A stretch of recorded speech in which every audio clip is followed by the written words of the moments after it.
समझे न पोनी तहर असली इरादा, रूपवा के जाल में धरा गईनी दादा।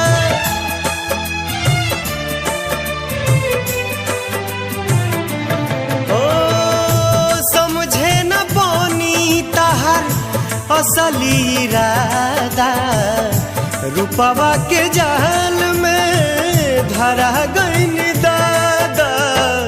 केहू के रोआवल बहुत बात नइखे, केहू के रोआवल बहुत बात नइखे, रोआ के हंसावल बहुत बात होला।